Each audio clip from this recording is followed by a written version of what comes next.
بسم الله الرحمن الرحيم.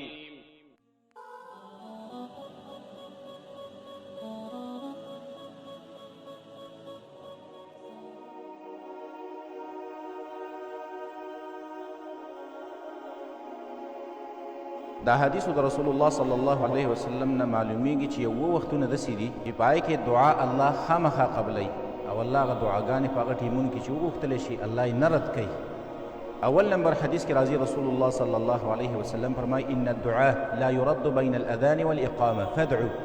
د اذان او د اقامت په منځ کې دعا الله نه رد کوي، الله یې قبلوي. نو د الله نه دعا غواړئ. کله چې اذان وشي د اقامته پورې نیمه ګنټه ټیم دی، 20 منټه ټیم دی، پاو وخت ټیم دی، په دغه کې دعا چې څوک وغواړي الله یې ورله نه رد کوي.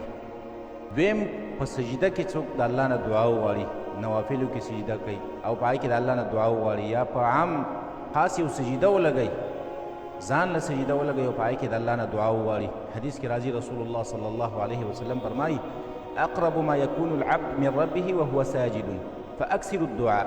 د ټولو نه نږدې بنده الله ته په هغه وخت کې چې کله دا بنده په سجده کې نو د الله نه دعا غواړئ، ځکه دغه وخت کې دا بنده الله ته ډېر نږدې دی، الله یې دعا قبلوي.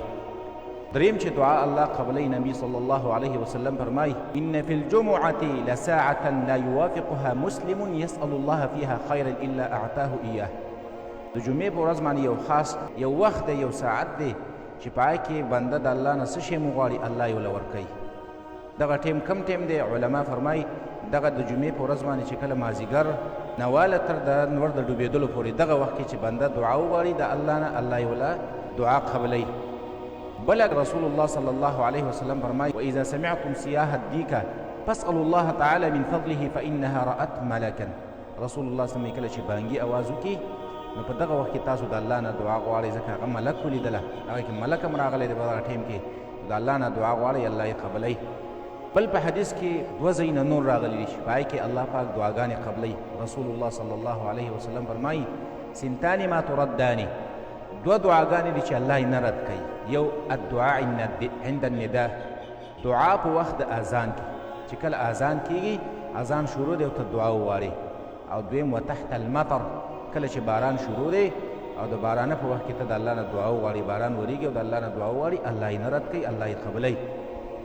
اووم نمبر رسول الله صلی الله علیه وسلم فرمایي چې من تعارى من الليل، څوک چې د شپې رایږ شو او دا یې ویل چې لا اله الا الله وحده لا شریک له له الملک وله الحمد وهو على كل شيء قدیر، او بیا یې دا ویل چې الحمد لله سبحان الله لا اله الا الله والله اکبر ولا حول ولا قوة الا بالله.